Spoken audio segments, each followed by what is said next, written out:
नमस्कार दोस्तों, आपका स्वागत है थर्ड आई चैनल पर, जहां हम आपको लेकर चलते हैं भारत के धार्मिक, सांस्कृतिक और ऐतिहासिक यात्राओं पर। आज हम बात करेंगे एक ऐसे पर्व की जिसका नाम सुनते ही श्रद्धा, भक्ति और आस्था का विशाल सागर उमड़ पड़ता है। जी हाँ, आज हम चर्चा करेंगे जगन्नाथ रथ यात्रा की। जगन्नाथ रथ यात्रा क्या है? जगन्नाथ रथ यात्रा भगवान जगन्नाथ, उनके बड़े भाई बलभद्र और बहन सुभद्रा की वार्षिक यात्रा है जो ओडिशा के पुरी नगर में आयोजित होती है। ये यात्रा हर साल आषाढ़ शुक्ल पक्ष की द्वितीय तिथि को निकलती है, यानी जून जुलाई के महीने में। ये दुनिया के सबसे बड़े धार्मिक जुलूसों में से एक है, जिसमें लाखों भक्त शामिल होते हैं। भगवान जगन्नाथ कौन है? भगवान जगन्नाथ भगवान विष्णु या श्री कृष्ण का ही स्वरूप है। उनकी मूर्तियां अनोखी होती हैं, बड़ी बड़ी आंखें, बिना हथियार और लकड़ी से बनी। पुरी का जगन्नाथ मंदिर चार धाम यात्रा का एक प्रमुख धाम है। रथ यात्रा का महत्व। रथ यात्रा का महत्व केवल धार्मिक ही नहीं, बल्कि सामाजिक और सांस्कृतिक भी है। कहते हैं, इस दिन भगवान स्वयं अपने भक्तों के दर्शन करने मंदिर से बाहर आते हैं। ये भक्तों के लिए बहुत बड़ा अवसर होता है, क्योंकि आम दिनों में भगवान जगन्नाथ का दर्शन मंदिर के गर्भगृह से ही होता है, जहां सभी को प्रवेश नहीं मिलता। रथ यात्रा में भगवान सबके लिए सुलभ होते हैं, चाहे कोई राजा हो या आम जन। रथ यात्रा की ऐतिहासिक कथा। कई कथाएं रथ यात्रा से जुड़ी हैं। एक प्रसिद्ध कथा के अनुसार भगवान श्री कृष्ण अपनी बहन सुभद्रा और भाई बलराम के साथ द्वारका से अपने मायके यानी वृंदावन जाने की इच्छा व्यक्त करते हैं। इस यात्रा का प्रतीकात्मक रूप ही रथ यात्रा है। एक अन्य कथा के अनुसार भगवान जगन्नाथ अपनी मौसी के घर गुंडिचा मंदिर की ओर प्रस्थान करते हैं। रथों का विवरण। तीनों देवताओं के लिए अलग अलग विशाल रथ बनाए जाते हैं। भगवान जगन्नाथ के रथ का नाम है नंदीघोष, जिसकी ऊंचाई लगभग 45 फीट होती है और इसमें 16 पहिए होते हैं।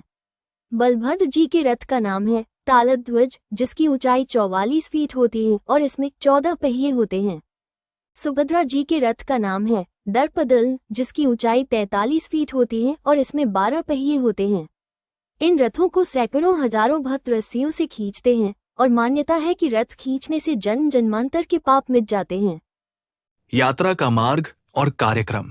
रथ यात्रा श्री जगन्नाथ मंदिर से शुरू होकर लगभग 3 किलोमीटर दूर स्थित गुंडिचा मंदिर तक जाती है। रथ यात्रा के पहले दिन देवता अपने रथों पर सवार होते हैं, जिसे पहंडी कहा जाता है। गुंडिचा मंदिर में 7 दिन रहने के बाद बहुट यात्रा यानी वापसी यात्रा होती है। वापसी के दौरान भगवान मौसी के घर पर पोड़ा पिठा नामक मिठाई का भोग स्वीकार करते हैं। दुनिया में रथ यात्रा की लोकप्रियता। पुरी की रथ यात्रा इतनी प्रसिद्ध है कि आज दुनिया के कई देशों में इसकी झलक देखने को मिलती है। अमेरिका, ब्रिटेन, रूस, ऑस्ट्रेलिया और अफ्रीका जैसे देशों में भी इस यात्रा का आयोजन होता है। इस्कॉन संस्था के जरिए भी रथ यात्रा विश्वभर में मनाई जाती है। ये न सिर्फ धार्मिक बल्कि सांस्कृतिक समरसता का अद्भुत उदाहरण है। भक्तों के लिए क्या महत्व? भक्त मानते हैं कि इस दिन भगवान को स्पर्श करना, रथ खींचना या केवल दर्शन कर लेना ही अपार पुण्य देता है। लोग दूर दूर से आते हैं और जय जगन्नाथ के नारे गूंजते हैं। पूरा वातावरण भक्तिमय और उल्लास से भर जाता है।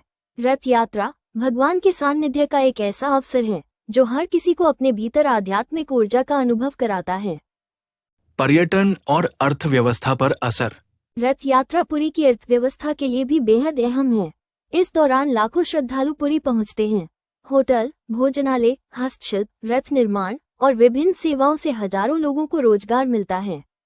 साथ ही पुरी का नाम वैश्विक पर्यटन मानचित्र पर और अधिक चमकता है। तो दोस्तों, ये थी कथा और महिमा जगन्नाथ रथ यात्रा की। एक ऐसा पर्व जो आस्था, भक्ति और सांस्कृतिक धरोहर का जीवंत उदाहरण है। अगर आपको कभी मौका मिले तो एक बार पुरी की रथ यात्रा जरूर देखिए। कहते हैं, जो एक बार रथ यात्रा देख लेता है उसका जीवन धन्य हो जाता है। आप क्या सोचते हैं इस विषय पर? कमेंट में जरूर बताएं। अगर वीडियो पसंद आए तो लाइक, शेयर और सब्सक्राइब जरूर करें। फिर मिलेंगे एक और सच के साथ थर्ड आई पर। जय श्री राम। जय जगन्नाथ।